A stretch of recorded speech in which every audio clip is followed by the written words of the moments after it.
Wa fi riwayatin al-'amalu bin-niyyati wa innama likulli imri'in ma nawa.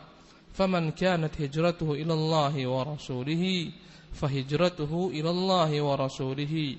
Wa man kanat hijratuhu ila dunya yusibuha aw ila imra'atin yankihuha. Wa fi riwayatin yatazawwajuha fahijratuhu ila ma hajara ilaih. Hadis pertama yang disebutkan oleh Al-Imam Al-Bukhari rahimahullah taala, yakni hadis yang berkaitan dengan niat, di mana berkata Alqamah bin Waqqas Al-Laythi, aku mendengar Umar bin Khattab radhiyallahu taala anhu berpidato di atas mimbar.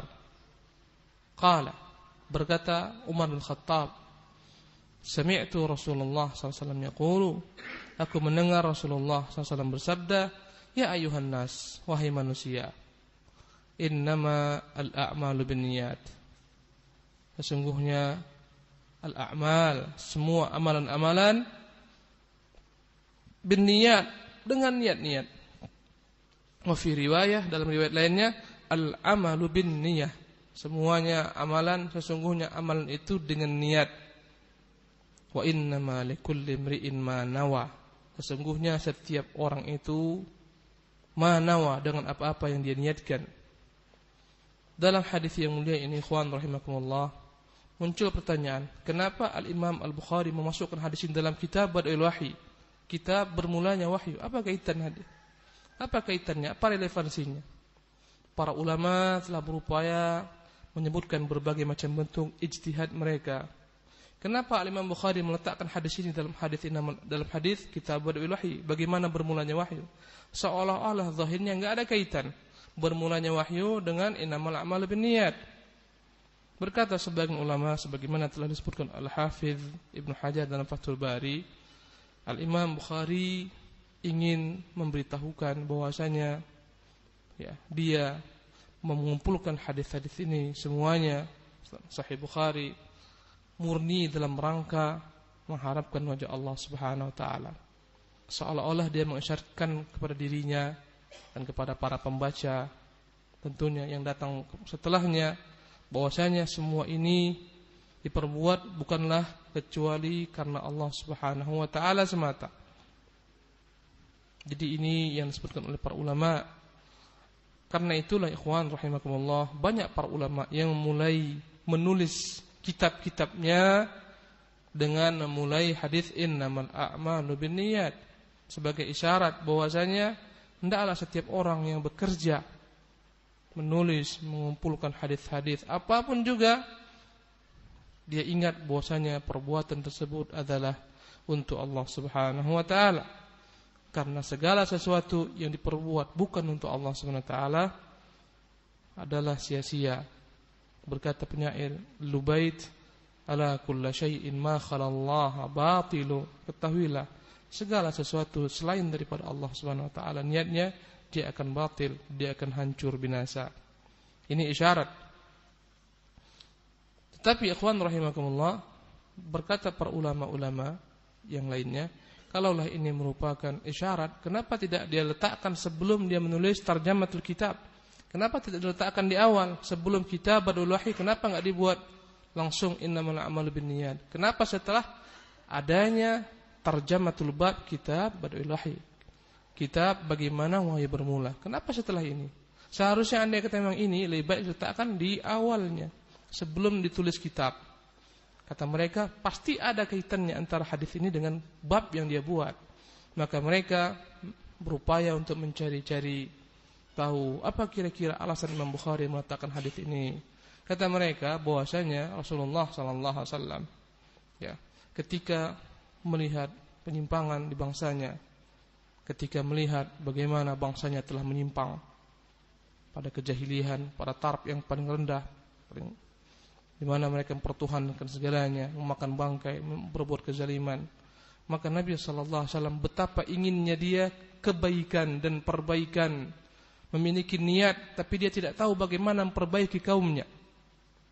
Maka dia pergi menyendiri di Gua Hira.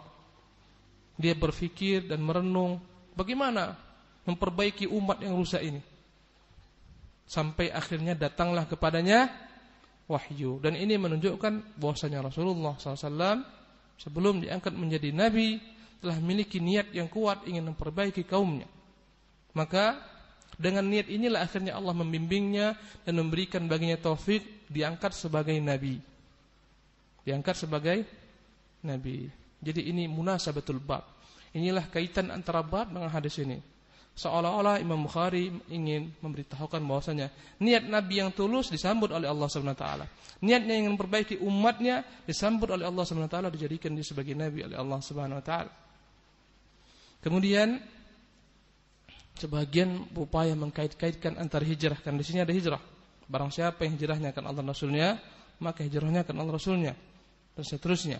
Kata mereka, kaitannya ada dalam perkara hijrah, di mana Rasulullah SAW ingin berhijrah membawa manusia daripada alam kegelapan kepada alam yang terang benderang dipenuhi dengan iman. Maka seolah-olah hadis ini yang dalamnya ada kaitan tentang hijrah adalah bagaimana bermulanya Rasulullah hijrah membawa manusia dari kegelapan jahiliyah kepada cahaya Islam. Dan inilah diantara perkataan-perkataan ulama yang kita rangkai, yang kita pahami. Kenapa Imam Bukhari rahimahullah ta'ala meletakkan bab ini, meletakkan hadis ini dalam bab Kitabu Bad'il Wahyi, kitab bagaimana wahyu itu bermula. Saya tes antum semua. Kenapa Imam Bukhari meletakkan kitab hadis innamal a'malu binniyat di sini? Kenapa? Seolah-olah enggak ada kaitan. Ini kitabnya bermula kitab bagaimana wahyu bermula. Kenapa setelah itu langsung diletakkan hadis innamal a'malu binniyat? Gimana mengkaitkannya? Siapa yang bisa? Kalau antum enggak ada yang bisa, berhenti kita. Capek anda ngomong setelah 5 menit. Ayo. Ayo. Ant.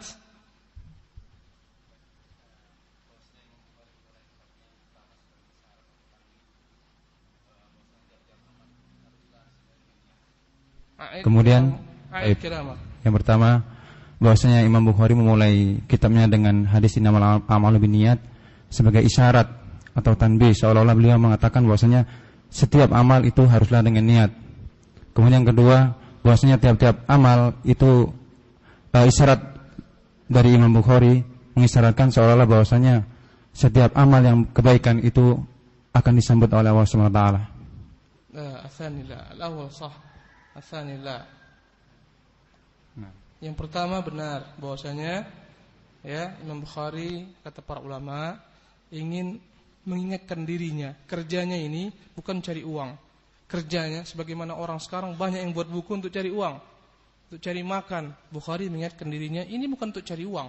Ini bukan untuk cari popularitas, ini bukan untuk cari pujian manusia, ini murni karena Allah Subhanahu wa taala. Itu yang pertama. Tapi kata para ulama, andai kata itu niatnya, kenapa diletakkan setelah ini? Seharusnya diletakkan di awal. Seharusnya sebelum memulai kitab Bad'il Wahyi, haruslah disebutkan innamal a'malu binniyat sebagai pengganti daripada khutbahul hajah, pengganti ucapan bismillah, alhamdulillah, wasal. Seharusnya demikian. Kenapa diletakkan setelah ini? Karena itulah ada yang mengatakan antara hadis ini dengan bab ada kaitan. Itu jawaban pertama. Apa kaitannya? Jawaban kedua. Fadhal.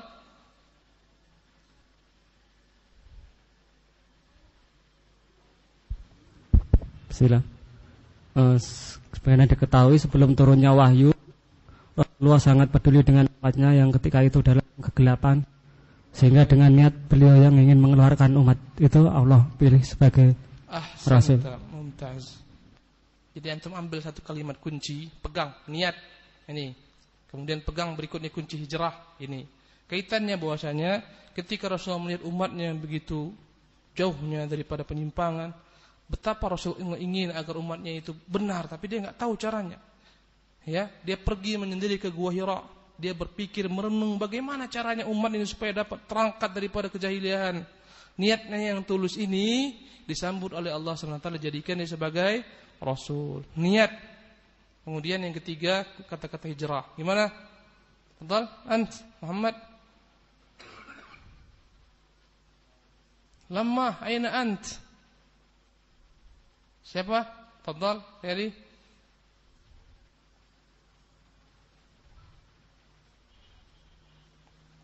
Bismillah. Adapun kaitan kalimat hijrah dengan bab ini, bahwasanya Rasulullah sallallahu alaihi wasallam menginginkan bahwasanya umatnya hijrah dari kezaliman kepada cahaya. Ahsan, daripada kejahiliahan kepada Islam, hijrah. Makanya di sini kaitannya antara hadis dengan bab. Hadis bagaimana Rasulullah SAW ingin membawa umat ini daripada kegelapan kepada iman dengan hijrah. Inilah hijrah, karena kata hijrah adalah meninggalkan kufuran kepada Islam. Tentunya Islam itu dimulai dengan wahyu. Karena itulah dikaitkan dengan kitab Bad'il Wahyi. Ahsan.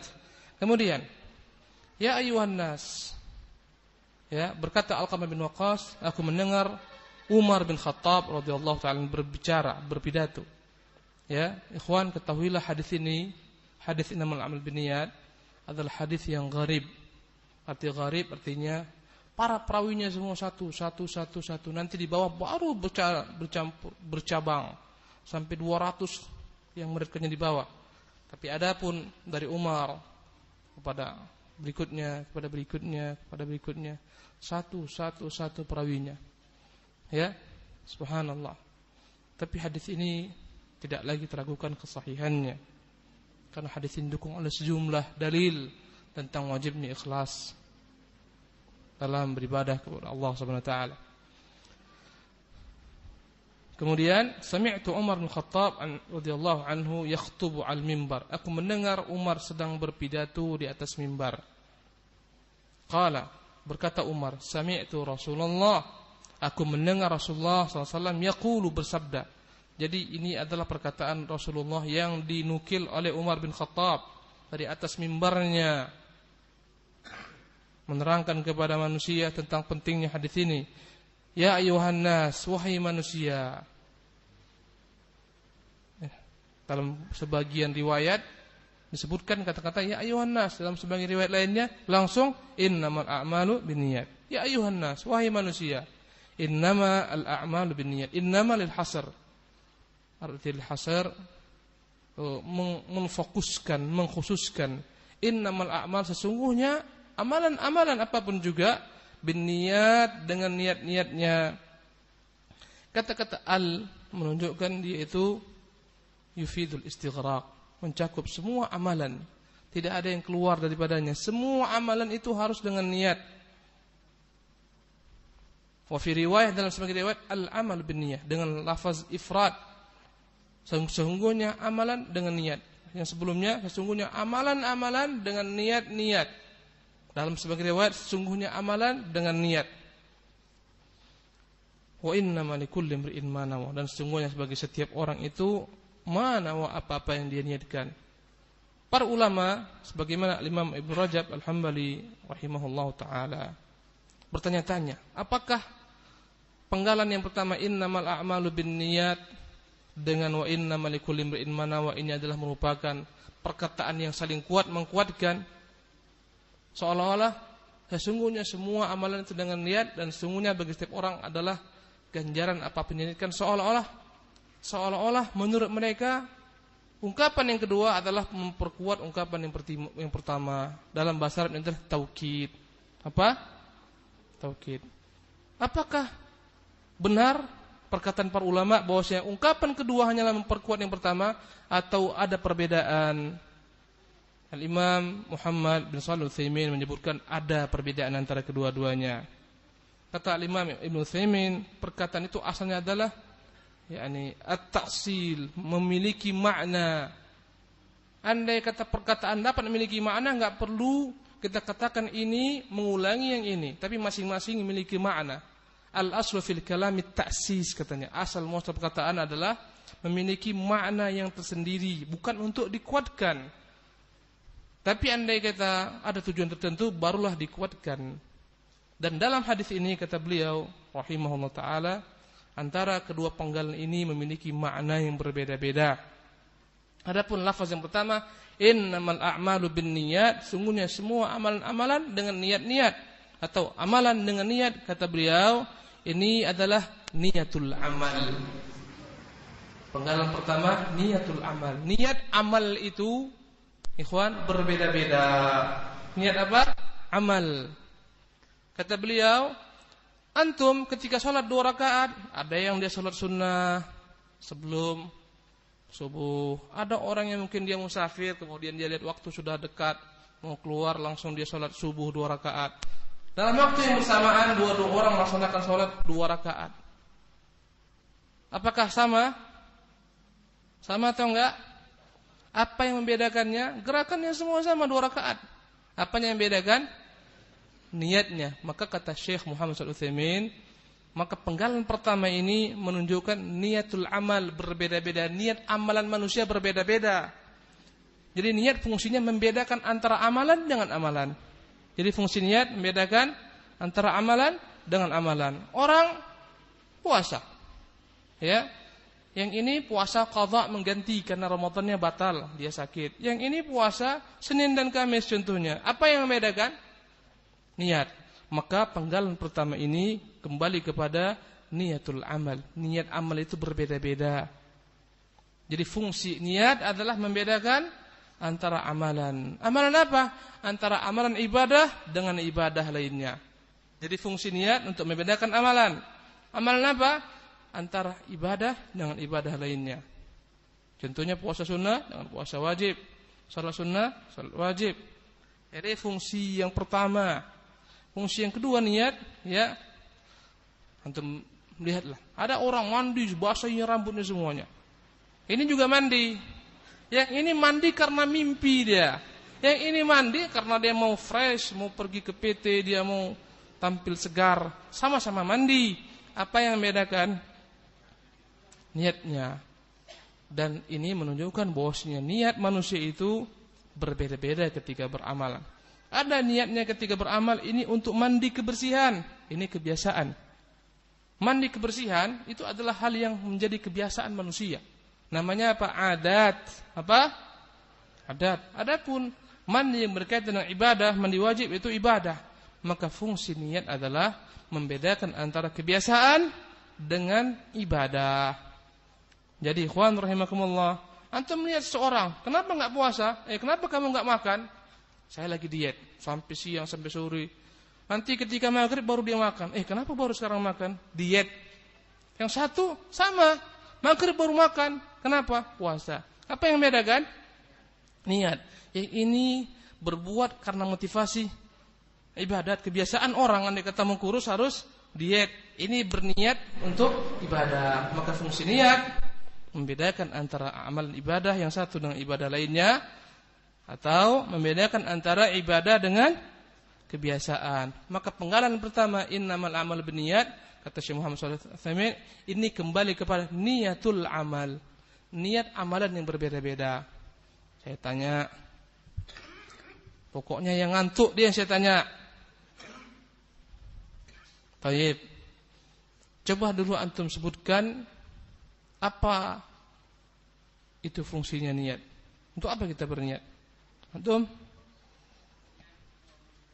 Itu mikrofonnya itu. Bismillah. Niat membedakan antara amal dan kebiasaan. Niat membedakan antara amal dan kebiasaan. Amal antara amal ibadah dan kebiasaan seseorang. Niat membedakan antara amal ibadah dan kebiasaan. Mumtaz. Contohnya seseorang mandi junub atau seseorang mandi kebersihan. Ahsanta. Yang kedua, contohnya seseorang niat membedakan tadi amal ibadah dengan kebiasaan. Udah, kita terima. Yang kedua, tambah Roni. Apa?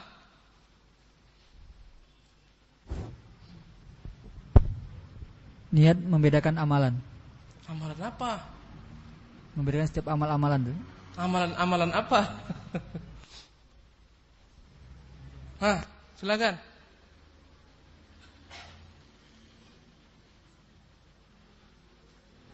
Niat membedakan antara satu ibadah dengan ibadah yang lainnya. Ahsanta. Niat membedakan antara amalan ibadah dengan amalan ibadah lainnya. Ya, jadi dua fungsinya. Pertama, membedakan antara ibadah dengan kebiasaan. Yang kedua, membedakan antara satu ibadah dengan ibadah lainnya. Ini penggalan pertama, kata Syekh Muhammad SAW. Ini ma yata'allaqu bi niyatil amal, yang berkaitan dengan niat amal. Adapun yang kedua, wa innama likulli imri'in ma nawa, dan sesungguhnya setiap orang itu akan dapat ganjaran dengan apa yang diniatkan. Ini kembali kepada niyatul amil. Yang pertama niyatul amal. Antum agak retak-retak kepala sedikit ya. Apanya Ustaz nih? Penggalan pertama kembali kepada niyatul amal, bahwa niat itu akan membeda-bedakan amalan. Adapun yang kedua kembali kepada niyatul amil. Niat orang yang melakukan perbuatan, untuk siapa dia berbuat? Ya. Penggalan kedua kembali kepada niyatul amil. Niat pelakunya itu untuk siapa dia berbuat? Amalan yang dia buat ini untuk siapa dia persembahkan? Di sini manusia terbagi menjadi dua bagian. Ada yang dia berbuat apapun bentuk amalan-amalan ibadah untuk Allah, dan ada yang berbuat apapun bentuk amal ibadahnya untuk selain Allah, untuk pujian manusia, sanjungan manusia, ya, dan seterusnya. Maka penggalan yang kedua, wa innamal likulli imri'in ma nawa, ini ma yata'allaqu bi niyatil amil, yang berkaitan dengan niat amil, yang berbuat perbuatan. Untuk siapa dia persembahkan amalannya? Maka ikhwan rahimakumullah, Rasulullah SAW untuk mempermudah kita semua, dia berikan contoh. Dan ini menunjukkan isyarat di dalam mengajar. Waktu kita tinggal 7 menit. Di dalam memberikan pelajaran, hendaklah seseorang berupaya memberikan contoh-contoh supaya cepat ditangkap manusia. Kata Rasulullah, contohnya ini. Kata Rasulullah, "Faman kanat hijratuhu ilallahi wa rasulihi, fahijratuhu ilallahi wa rasulih." Barang siapa yang hijrahnya karena Allah dan Rasulnya, atau barang siapa yang hijrahnya kepada Allah dan Rasulnya, fahijratuhu ilallahi wa rasulih, maka hijrahnya kepada Allah dan Rasulnya. Kemudian kata beliau sallallahu alaihi wasallam, "Wa man kanat hijratuhu ila dunya." Barang siapa hijrahnya kepada dunia, yusibuha, yang ingin dia dapatkan, aw imra'atin, atau perempuan, yang kihuha, yang ingin dia nikahi, aw dalam riwayat lainnya yatazawwajuha, dia kawini, fahijratuhu ila ma hajar ilaih, maka hijrahnya kepada apa-apa yang telah dia niatkan. Jadi Rasulullah memberikan contoh, ini contohnya nih. Dalam hijrah, contoh kasusnya adalah perbuatan hijrah. Hijrah secara bahasa maknanya adalah at-tark, meninggalkan. Apa arti hijrah? Meninggalkan. Dan hijrah dalam pandangan agama, ya, bermakna meninggalkan. Hijrah dalam agama memiliki dua makna. Pertama, hijratul amal, yang kedua hijratul makan. Hijratul amal, yang kedua hijratul makan. Hijratul amal maknanya adalah meninggalkan kejelekan-kejelekan kepada kebaikan, hijrah. Meninggalkan kesyirikan kepada tauhid, hijrah. Meninggalkan bid'ah kepada sunnah, hijrah. Ini namanya hijratul amal, dan ini wajib sampai hari kiamat. Bersabda Rasulullah SAW, "Al-muhajiru man hajara ma nahallahu anhu." Seseorang yang berhijrah itu hakikatnya adalah yang meninggalkan apa-apa yang dilarang Allah SWT kepada yang diperintahkan Allah SWT. Ini namanya hijrah apa? Hijratul amal, meninggalkan amalan kepada amalan. Yang kedua, hijratul makan, meninggalkan tempat kepada tempat lainnya. Adapun hijrah yang kedua bermakna meninggalkan tempat, ya. Ada hijrah dari negeri kufur ke negeri iman. Contohnya hijrah yang Rasulullah perintahkan kepada para sahabat, meninggalkan Mekah, negeri kafir, ke negeri iman, kemana? Ke Madinah. Dan hijrahnya manusia dari Mekah menuju Madinah itu telah tertutup, telah usai, telah selesai dengan ditaklukannya kota Mekah dan telah menjadi negeri Islam. Berkata Rasulullah sallallahu alaihi wasallam, "La hijrata ba'dal fathi, walakin niyatun wa jihad." Enggak ada lagi hijrah setelah Mekah ditaklukkan, Yang ada adalah niat untuk terus berhijrah dan jihad. Fa idzastanfirtum fanfiru. Andai katakan diperintahkan berjihad, maka berjihadlah. Maka hijratul makan, hijrah dalam bentuk pengertian meninggalkan tempat dari kota Mekah ke Madinah telah usai dengan apa? Fathu Makkah. Tetapi hijrah meninggalkan negeri kufur kepada negeri iman tetap terbuka pintunya sampai hari kiamat. Orang-orang yang tinggal di negeri-negeri orang kufar, yang khawatir dengan agamanya, yang khawatir tidak istiqamah dalam beragama atau pindah agama, maka dia wajib hijrah jika dia memiliki kemampuan. Ini hukumnya hijrah itu wajib bagi orang-orang yang memiliki kemampuan, dan keberadaannya di negeri kafir dikhawatirkan dia akan pindah agama atau minimal dia tidak dapat istiqamah dalam agama, maka dia wajib pindah. Maka orang-orang yang di negeri-negeri kufar, mereka jika memiliki kemampuan wajib pindah ke negeri kaum muslimin. Berkata Rasulullah sallallahu alaihi wasallam, "Ana bari'un mimman ya'ishu baina dhahranil kufar." Atau kama qala, aku berlepas diri daripada orang-orang yang tinggal di tengah-tengah orang kafir. Kecuali jika keberadaannya di tengah orang-orang kafir dapat mendatangkan kemaslahatan untuk Islam, berdakwah dan seterusnya, maka dibolehkan. Jadi ini hijrah apa namanya? Hijratul makan. Ada hijratul makan, meninggalkan negeri yang dalamnya ada ketakutan ke negeri yang aman. Sebagaimana perintah Rasulullah kepada kaum muslimin ketika mereka beragama di Mekah dalam ketakutan yang kejar-kejar, Rasulullah pindahkan ke negeri yang aman, ke negeri Habasyah. Jadi ini hijratul makan. Maka ikhwan rahimakumullah, Rasulullah berikan contoh hijrah. Barang siapa yang hijrahnya karena Allah dan Rasulnya, karena ketundukan kepada Allah, kepada Rasulnya, maka hijrahnya itu adalah karena Allah dan Rasulnya. Yakni kepada Allah dan kepada Rasulnya hijrah. Berarti ada orang-orang yang niatnya murni memenuhi seruan Allah dan Rasulnya untuk hijrah. Ada juga yang kedua, contoh yang kedua. Ya, apa contoh yang kedua? Ikhwan rahimakumullah. Contoh kedua adalah wa man kanat hijratuhu ila dunya yusibuha. Barang siapa hijrahnya untuk dunia yang ingin dia dapatkan atau wanita yang ingin dia nikahi. Berarti ini contoh yang kedua, bahwasanya ada orang hijrah bukan karena Allah dan Rasulnya, bukan karena kepatuhan kepada Rasulnya, bukan karena Allah SWT. Hijrahnya karena dunia. Mungkin dia seorang pedagang yang handal. Dia tahu negeri Madinah itu negeri pertanian. Di sana sedikit orang-orang yang berdagang dan dia lihai. Maka dia tinggalkan Mekah, tujuannya adalah untuk cari makan. Maka ikhwan rahimakumullah, ini adalah contoh orang-orang yang hijrahnya bukan untuk Allah dan Rasulnya, bukan kepada Rasulnya, tapi kepada dunia. Yang kedua, contohnya adalah orang-orang yang hijrahnya bukan karena Allah dan Rasulnya, karena ada wanita yang ingin dia nikahin. Ya, dia pergi tinggalkan Mekah. Kenapa? Ada tunangannya yang telah ditunangnya. Kata tunangannya, kalau kau nggak pindah ke Madinah, nggak jadi kita nikah. Maka cepat dia siapkan bekal-bekalnya, pindah ke Madinah. Dan ada memang kisah yang sah, tapi bukan gara-gara hadis ini menyerupakan sebab kisah tersebut. Nggak ada kaitannya dengan hadis ini. Tapi ada seorang, ya, bernama Qais. Dia itu telah minang seorang perempuan. Ya, bukan Qais namanya. Perempuan itu memiliki kunyah Ummu Qais. Laki-laki ini nggak disebutkan namanya.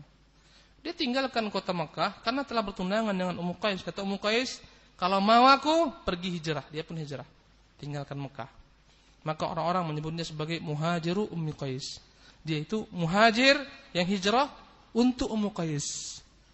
Ya, maka ini ikhwan rahimakumullah contoh-contoh bahwasanya ada juga orang-orang beramal bukan untuk Allah SWT, untuk selain Allah SWT. Dan nanti melihat dalam ungkapan terakhir, fahijratuhu, maka hijrahnya ila ma hajara ilaihi, kepada apa-apa yang dia niatkan dan tidak diulang-ulangi kata-kata, maka hijrahnya kepada dunia dan wanita. Karena kata Syekh Muhammad Al-Utsaimin, litahqir, karena hinanya perkara ini, hinanya dunia, hinanya wanita, yakni jika dijadikan sebagai tujuan dalam amal, alangkah hinanya tujuan ini, maka begitu rendahnya, enggak layak untuk diulangi. Maka cukup dengan isyarat. Maka barang siapa yang hijrah karena dunia dan wanita, maka hijrahnya sesuai dengan apa-apa yang diniatkan. Kenapa nggak diulangi? Maka hijrahnya sesuai karena wanita dan dunia, karena rendahnya tujuan ini. Ya, kenapa masuk pesantren Riyadhus? Riyadhus itu kok jadi santri gampang itu anak-anak itu, anak-anak yang sana itu tetangga sebelah. Hati-hati. Ya, kenapa masuk ini? Ya karena ada itu. Hati-hati dengan niat kita masing-masing. Ikhwan rahimakumullah. Maka tidak diulangi perkataan maka hijrahnya karena dunia dan wanita, litahqir, karena hinanya tujuan-tujuan seperti ini. Yang pertama. Yang kedua, kenapa enggak diulang-ulangi kata ini, maka hijrahnya ke dunia dan wanita?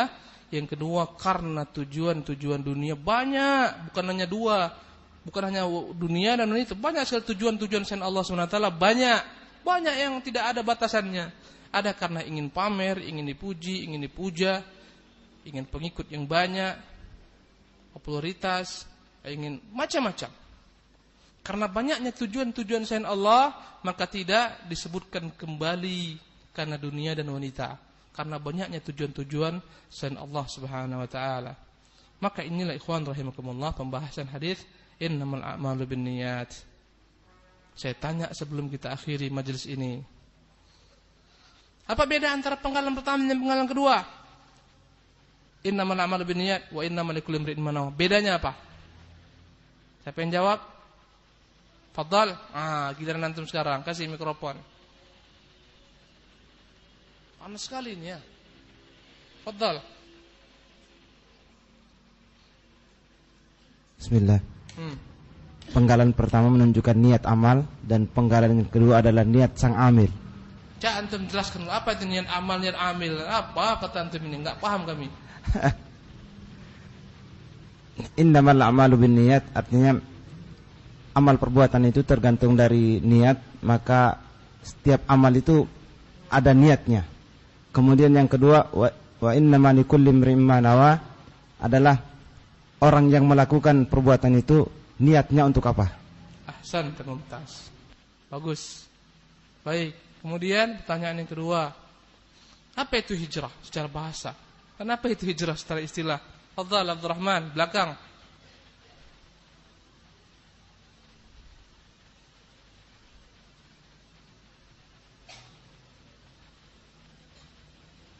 Ya.